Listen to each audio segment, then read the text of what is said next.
Go. Okay. Hello, everyone. Welcome to today's episode of the Emerging Women Speakers Academy. And today I have with me Deri Latimer for my expert interview. And Deri Latimer is the 2016 National President for the Canadian Association of Professional Speakers.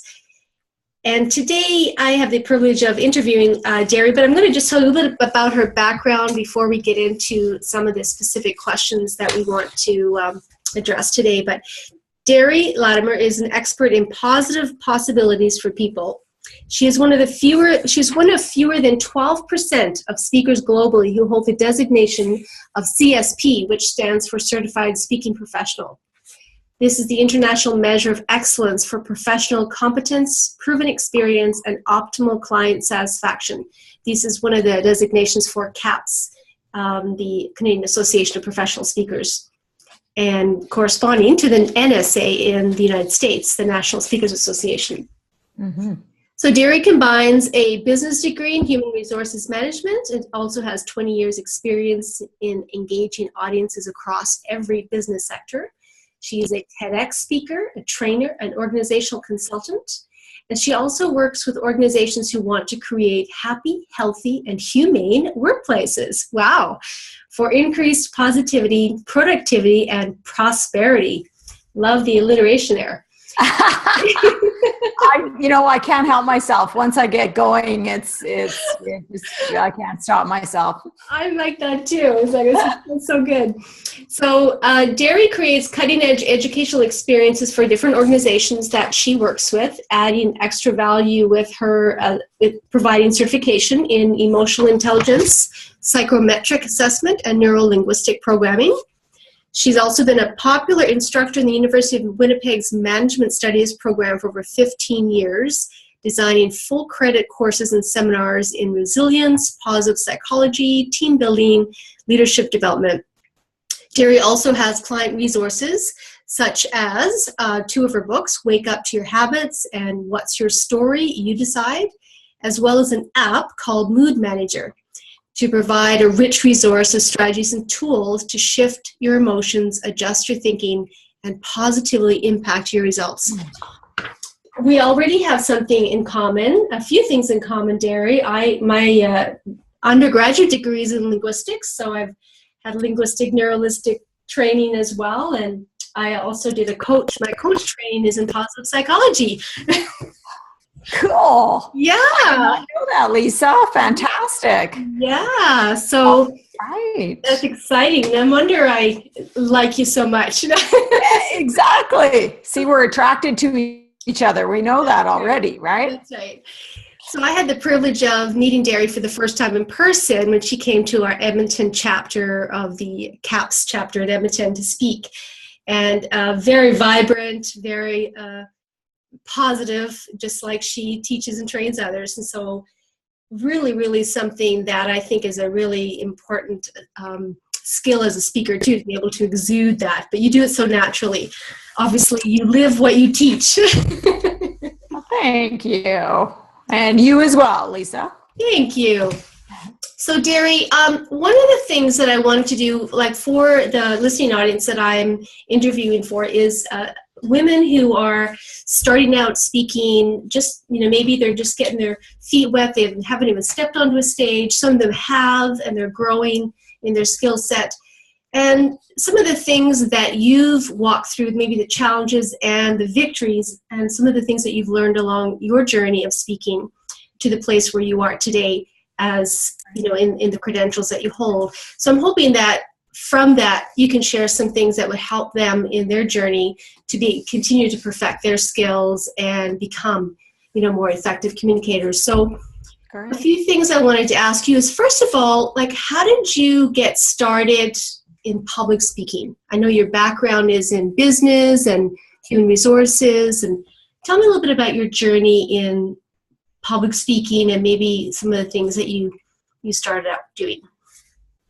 Sure. So I my profession, if you like, is human resources. So after I finished university with my degree in HR, I started working in organizations and doing lots of things, really as a generalist. So part of what I was doing was providing training sessions and leadership coaching to organizational leaders. And I found that that's where I felt alive. So I felt alive when I was in front of a room, or when I was working with leaders and coaching them around some of their people-related opportunities.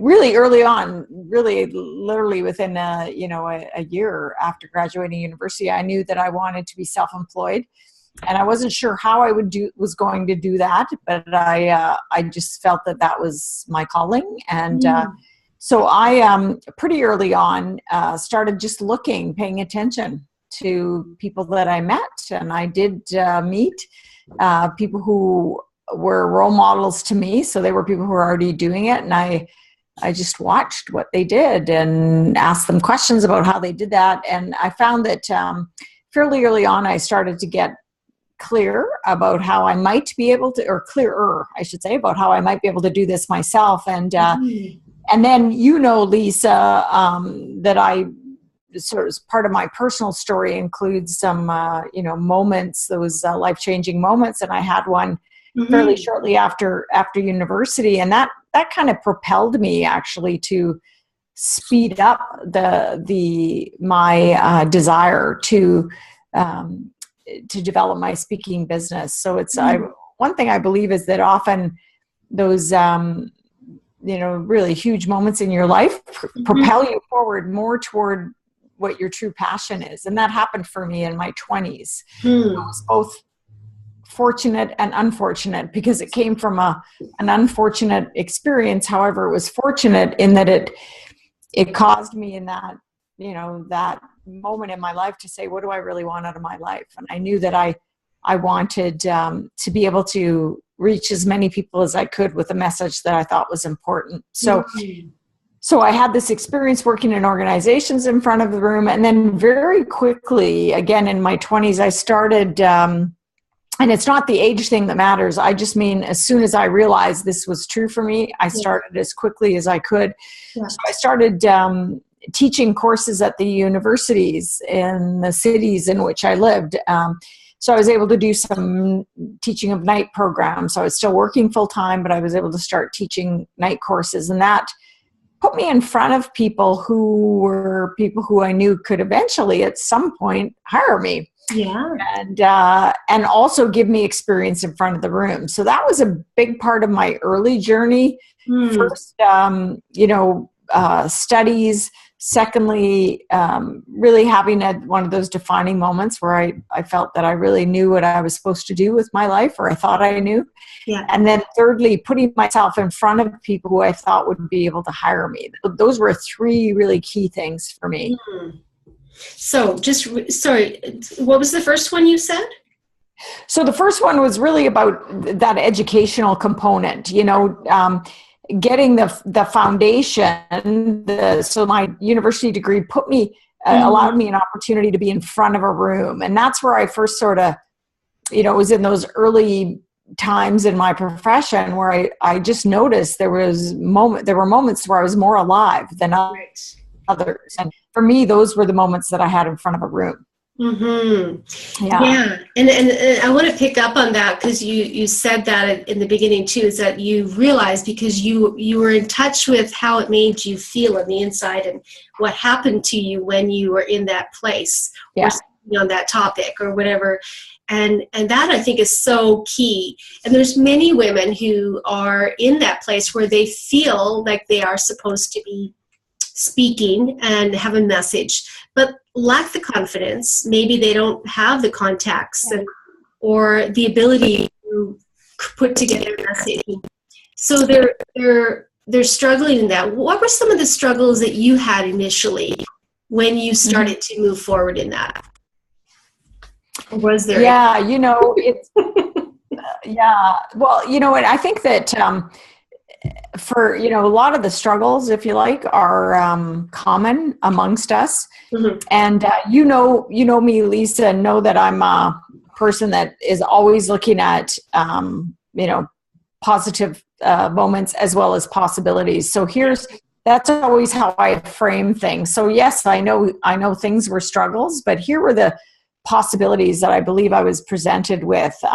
So when you talk about, lack of confidence, I think that's common. That's a common human experience for sure when you're starting out in something you haven't done before, no matter what age you are. Yes. So I had the, fortunate opportunity to meet and connect with some people who were at a different place in life and in business than me.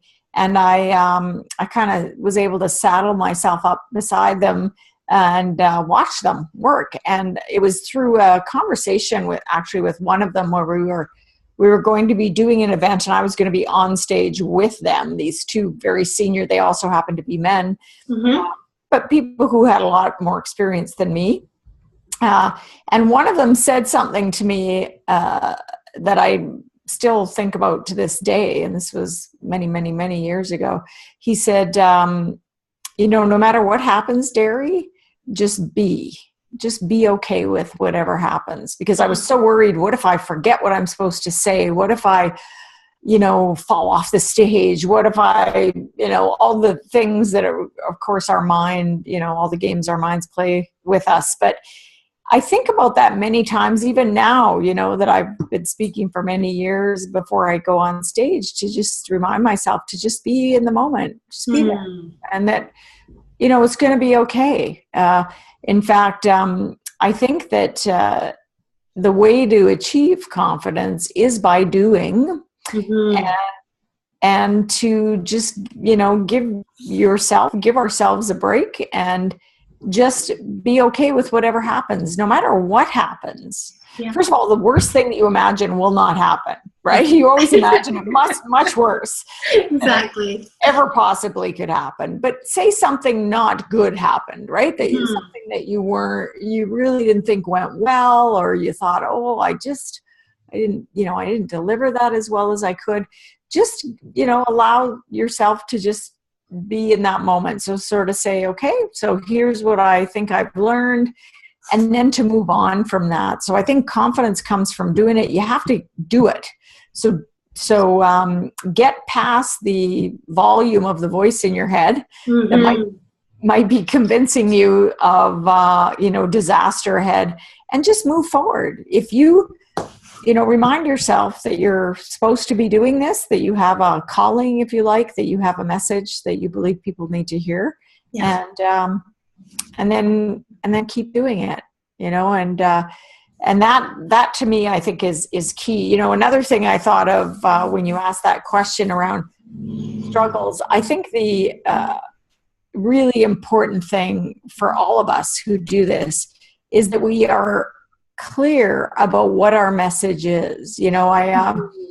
I speak with a lot of emerging speakers and provide coaching and resources, assistance to people who are starting out, and often there are people, again, like me, who have an important message, who are really passionate about the message they want to deliver, but haven't quite translated that message into something that someone else will buy.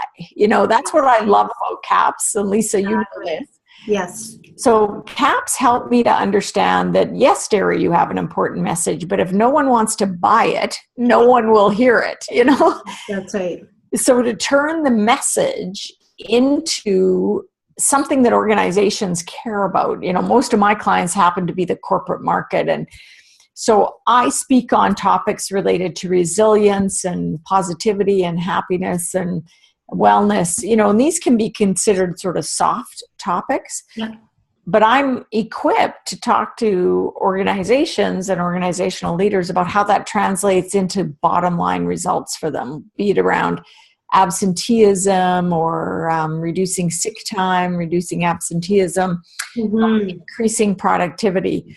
So we all, if we want to do this for a living, need to think about how we can position our message from the standpoint of the buyer, and that's organizations often, or meeting planners.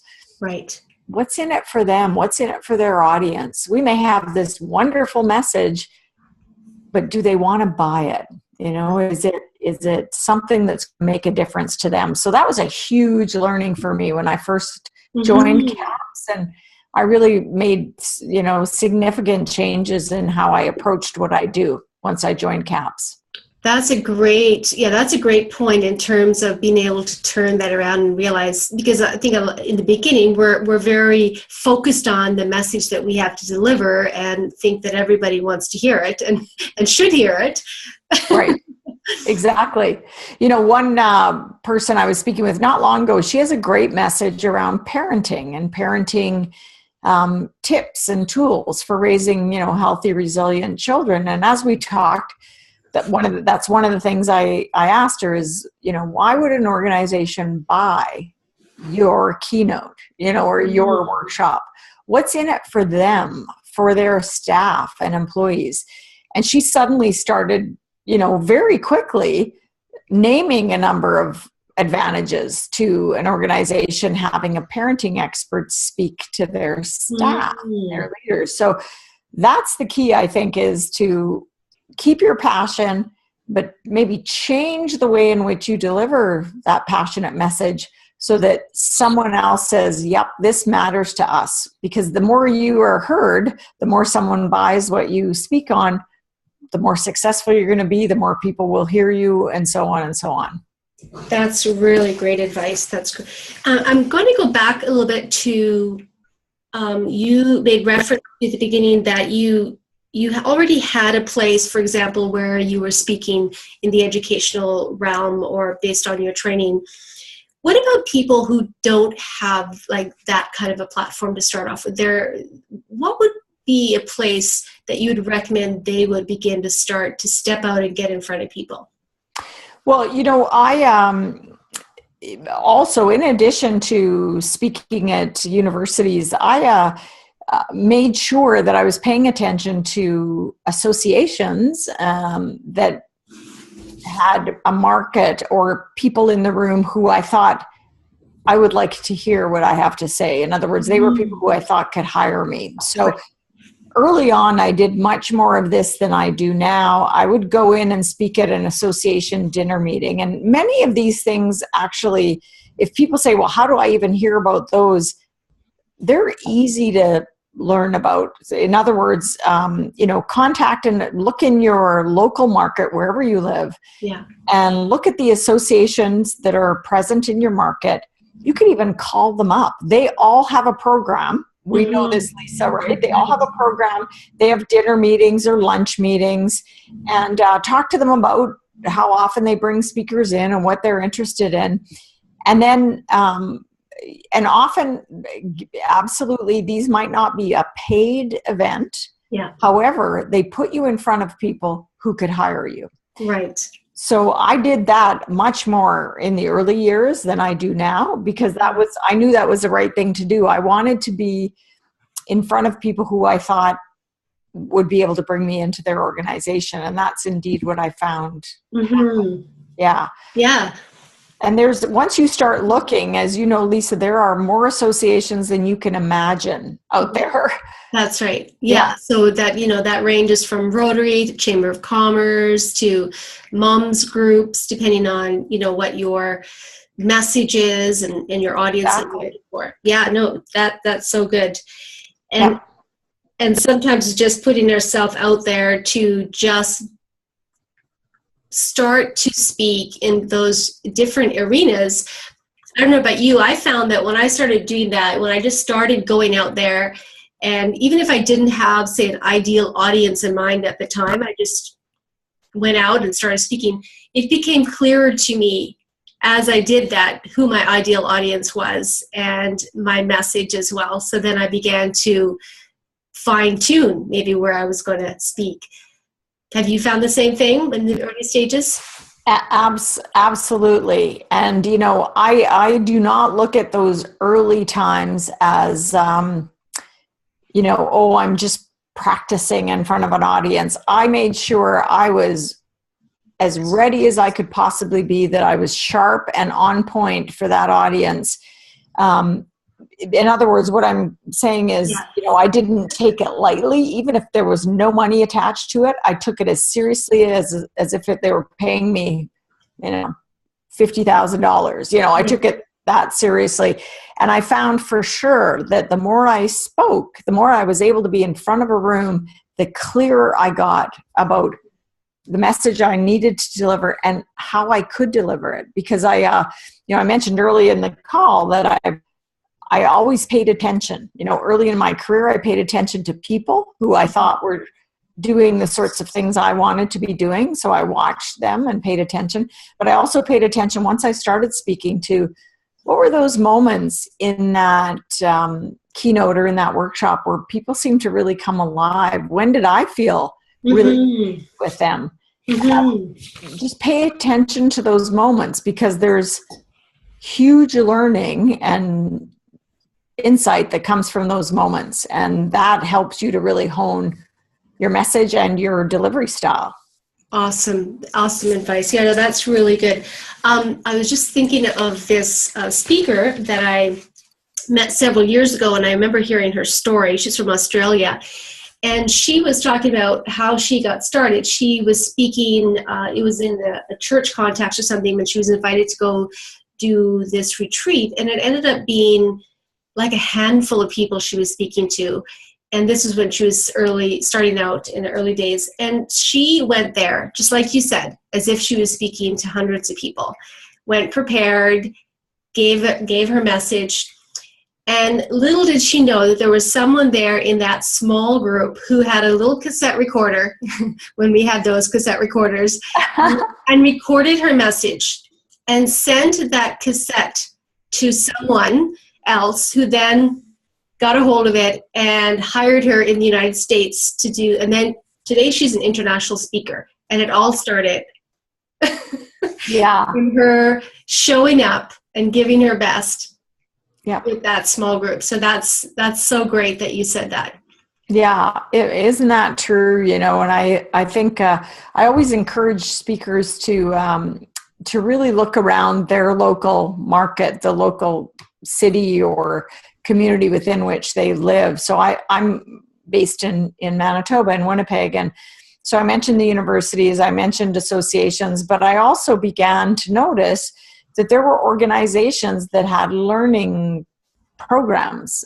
So one of them here locally is called QNet. It's Manitoba Quality Network. So it's, again, an organization that has many thousands, tens of thousands, maybe, tens of thousands, I would say, of organizations that are their members.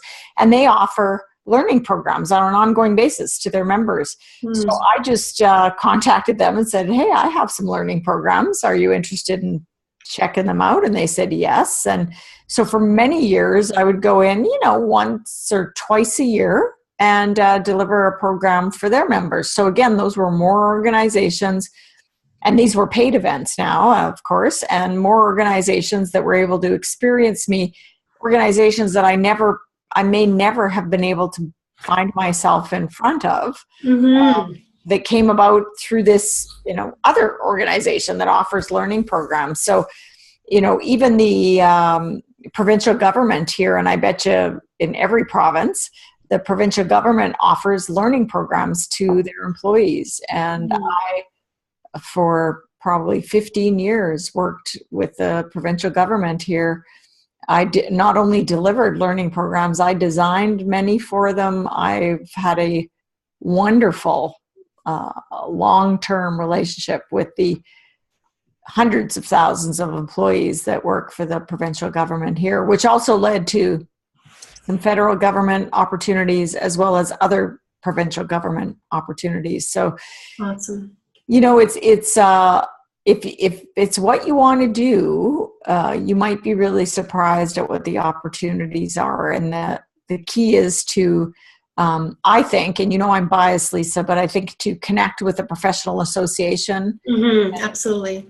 CAPS happens to be the only one for professional speakers. But if it's what you want to do and you would like to have a business doing this, that's key, because there's people like us that are there that, as you know, we have this great community of sharing information and ideas with each other. So I think it's important to have that connection to a professional community yourself.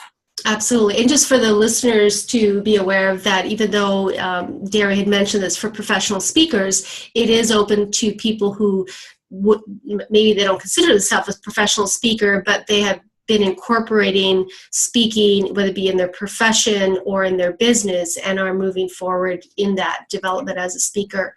It is also for that, and the events are open to those people as well. Yeah, absolutely. Yeah, coaches and trainers. The way we communicate our association is that it's, we are about experts, so people who have some expertise in an area that they deliver through the spoken word. So that could be doing webinars or coaching or training or keynoting at a conference. So the whole range, absolutely. Awesome. So two things, just before we end our time here, two things I want to touch on. Yeah. That came to my mind as we're talking here. And one is about our personal story. Mm-hmm. You mentioned, and I can think of different times in my life where, unfortunate things happened that kind of were pivotal moments, though, that moved me forward in more of who I am and where I'm supposed to be. How important, and I say this because a lot of times people minimize their personal experiences, especially if there's a negative, if there's negative or traumatic or painful experiences. Yeah. How important is your personal experience to, like, what you bring to the table, or how you, or even your message for that matter? Well, I think that that story, whatever that is, if we all sort of reflect in those quiet moments in our lives, we know that is the source of our passion and our energy for what we do. And often it's, it doesn't have to be, but often it's not a very happy story. It's a story of some real challenge in your life. And I think it's so important to connect with that and share it in a meaningful way. I just spoke to a gentleman today, actually, who's launching a book in 2 weeks. He's not a speaker yet, but he's launching a book. He had a very significantly traumatic experience 3 years ago. His book is about that, and he would also, though, like to share it. And he's very he and I connected. Someone referred him to me. He's very, very concerned about how well he'll be able to do that. Yeah, he just was looking for some tips. And one of the things I said to him that, again, I know I heard from one of my colleagues, another speaker along the way, was the stage is not for your therapy. So because that is a disservice to you and to the audience. However, get yourself to a place. So do your work around your story so that you can share those elements of it in a meaningful way, and always position your story in how you can help, how it will help someone else. That's what I advised him, because he said, he felt that he was going to lose it. He was going to get really emotional. And first of all, I said, that's okay, by the way, if that happens. Personally, I think that's totally okay, because that's human. Yeah. But I said, there's a less chance of you really losing it. In other words, because we all know none of us are any good if we've completely lost it, right? Like we're a complete mess right on the stage. But I said, the best way to help manage that is to position your message around how you can help other people. So what does my story and what happened to me help you? And he sort of said, he thought that really made sense to him and would help him so much. I think it takes us out of that selfish sort of perspective and more about helping others. And I think when we do that, we're all just better. Yeah, excellent advice. Totally.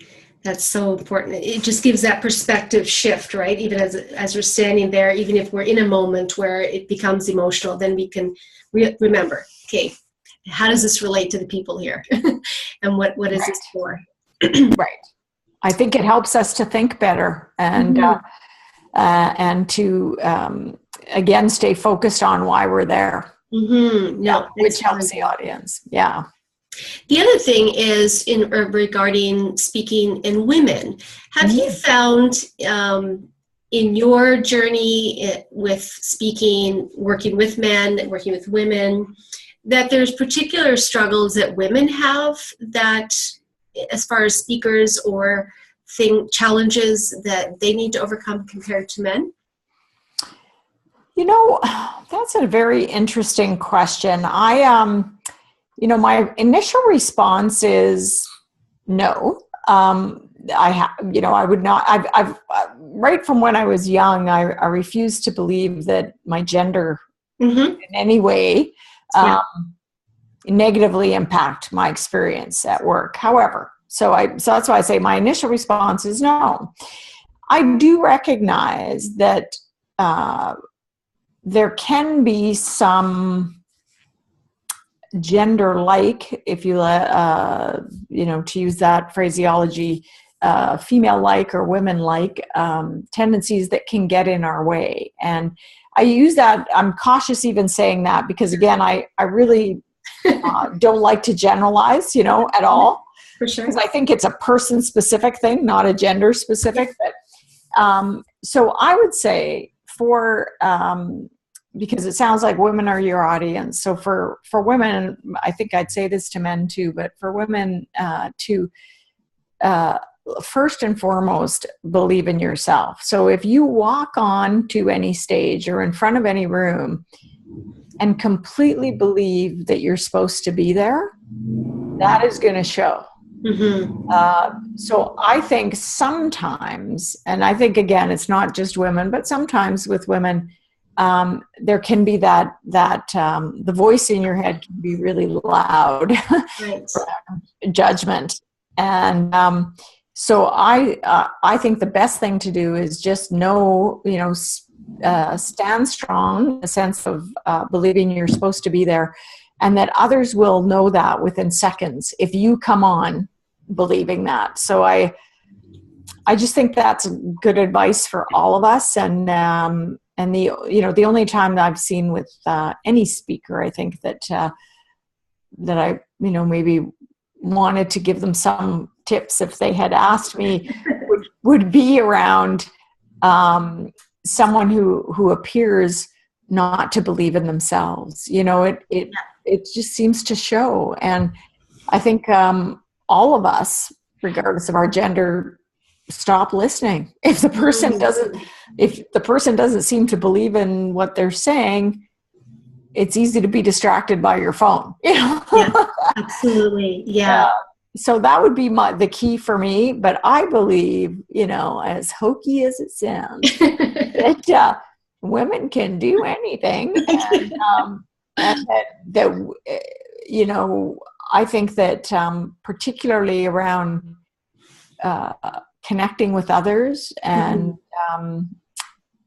having a compassionate, caring, empathic view of the world, right, can only help. Yeah, and being a great speaker. And I totally agree. And I think probably, and my question comes from the evolution of speakers that we see in terms of predominantly in the past, it's been mostly male speakers at particular conferences or any major conferences. Actually, it would be more men than women, and if a woman at all. And so there's always been the question, well, where are the women speakers? Why are there not more women speakers? And I remember listening to this interview several years ago, which really struck me. And it was an event planner of a major event, kind of really top speakers every year. And they said that they struggled with finding women speakers of the caliber that they needed. And they listed 3 things that they looked for. And the 3 things that they talked about were all learnable skills. And that was the thing that struck me. It's not that women can't. What were they? What were those things? Or is that another webinar that you've done? No, I talk about this freely because it was one of the reasons why I actually started the Emerging Women Speakers Academy too, because I thought, these are learnable skills. So one is the whole area of staying on point, being focused in their message. The second one was owning the stage, which has a lot to do with the confidence and believing, you know. And then the other one was being able to have a clear call to action. Oh, awesome. Yeah. Yeah, like you say, aren't those are completely all learnable? Yes. Right? Yeah. And I think, you know, for any of us, regardless of our gender or our age or our race or any other, you know, category we might apply, the key is to practice the art and the science of the thing that you do. And speaking is both an art and a science. There are skills that we can all learn. Yes. That's the science part. And there are, the art just gets better and better the more you do it. So I think that's, you know, a lot of what we've talked about already on this call kind of speaks to that, doesn't it? Absolutely. Absolutely. Yeah. So Deri, just as we're closing up here, is there any way that listeners can stay in touch with you, or do you have something that maybe they can, a resource that you'd recommend to them? Yeah, absolutely. So I have a website, DeriLatimer.com, and so invite people to go there. I also blog on that site, and people can sign up. That's of course a free blog, and it's just a monthly post. Everything I post on is relates to resilience, psychological well-being, happiness at work. So everything's related to that. So they can certainly check out, and they can check out past blog posts if they like. And also on my website, I have some free downloads if they're interested in some of those articles and an ebook. As well as I have other resources, books and an app, as you mentioned, but certainly there's lots there for people to look around, and I'm always open for people to reach out. So my email is simply Deri@DeriLatimer.com, and I'm happy to have people reach out, and if I can help steer people in a certain direction if they're looking for something specific around building their speaking business or you know, developing their topic, I'm happy to send that along. Awesome. And I also, like you, Lisa, have lots of video on my site. So I always invite people to, you know, to check that out, because I think we all learn by watching each other. Exactly. Well, thank you so much, Deri. It's been such a treat to have you and to learn more about you. And thank you for all the great tips and advice that you shared today. I really appreciate it. Well, thank you, Lisa. My pleasure. And thank you to everyone who listens. Take good care. Have a wonderful month of November. Yes.